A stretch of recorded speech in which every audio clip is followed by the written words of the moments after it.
Oh shit. Here we go again.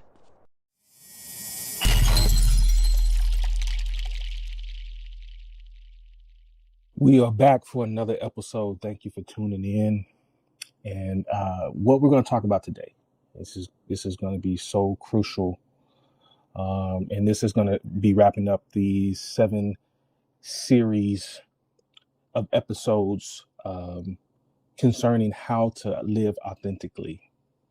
So this is the last of the series, the last episodes of the series, and what we're going to talk about is self-love over everything.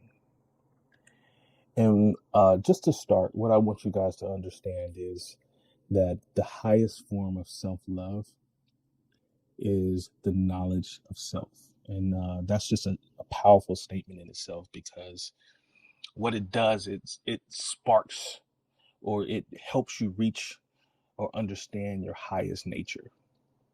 But before I continue, what I need you to do, just so we can kind of get on the algorithm and so I can continue to enrich you guys, and I can put out this content on a more regular basis. I need you to like and hit the subscribe button. And once you do that, hey, you'll have access to my information at all times. But getting back to what I was talking about, true self love is the knowledge of self. The true self love is understanding your true nature, which is your highest nature. And when you're operating in true self love, you're getting rid of all of the past programmings and programs that you've accepted in your life. And this brings me to another point.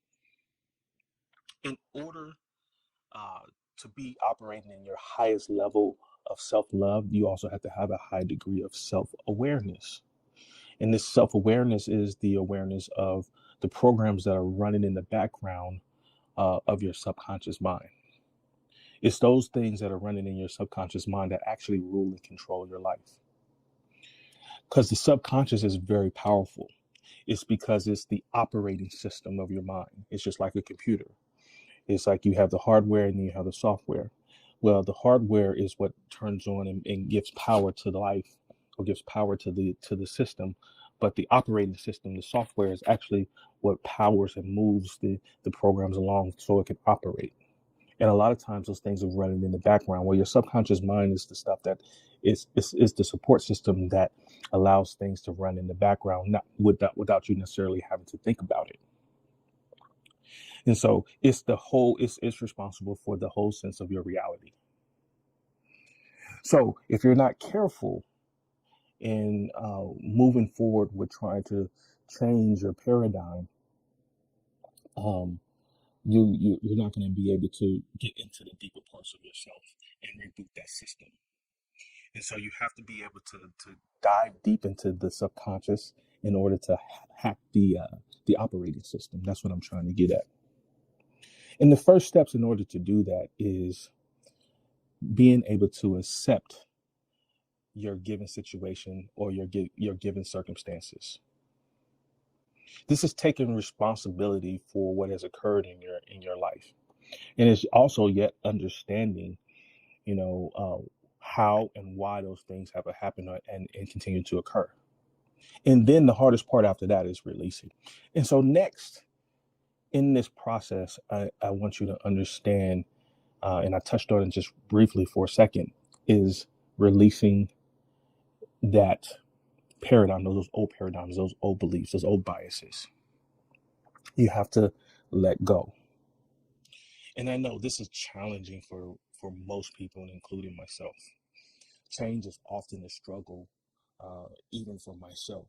And the reason why change is a struggle is because of the comforts that we have in our lives. So you have to be comfortable with being uncomfortable, and that's when and things are changed. And this requires you to be completely and totally honest with yourself.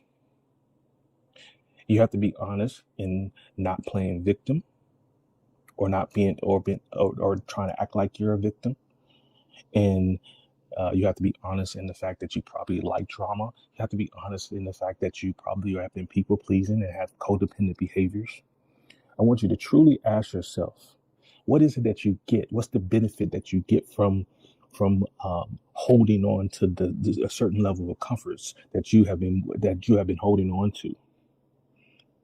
And if you're really honest, if you really, really get honest and deep down and dirty with yourself, you have to be honest in the fact that you probably do get some sense of enjoyment. I don't know if it's a mild sense of enjoyment, but you get some enjoyment for having some of these behaviors. Continue to get really honest with yourself. Don't rush this process, right? Um, the process is the process, and once you understand the process, it's a very powerful change. What you also need to do within this process is allow yourself. The key word is to allow. Is to allow yourself to get deep in the hidden parts, in the deep parts of your subconscious, and allow whatever is there that's holding you back, that's preventing you from moving forward, to come up. And then you have to deal with that darkness that's inside of you. And most want to keep things hidden because they don't want to deal with the darkness that we all have. But once you deal with it, you'll understand that it's very freeing. And once you free yourself from the dark, it actually draws the light to you. Become really good friends with that darkness. You know, dwell with it, sit with it, understand it. And then once you understand it, then you can release it. But at some point, you have to consolidate that darkness. You have to consolidate it into yourself. And once you do that, then you'll really be operating in a sense of wholeness. That's when you become complete again. What holds us back from being able to do this is obviously fear. And I've touched about that in a lot of other videos. You can obviously go back into some of the series or look at some of my other videos to see this. But fear is what brings us uh, or keeps us from moving forward. Because fear will bring up those questions that are so, some of the questions that might arise is, what would others think? Will I get rejected? I'm actually kind of embarrassed, or, it's going to make me, carry a certain amount of shame. But as you start to dwell and sit with those questions, my next point is to sit with it, to continue to let those whys take you to deeper levels of why. Why do you feel this way? Where did it start? And how has this affected you?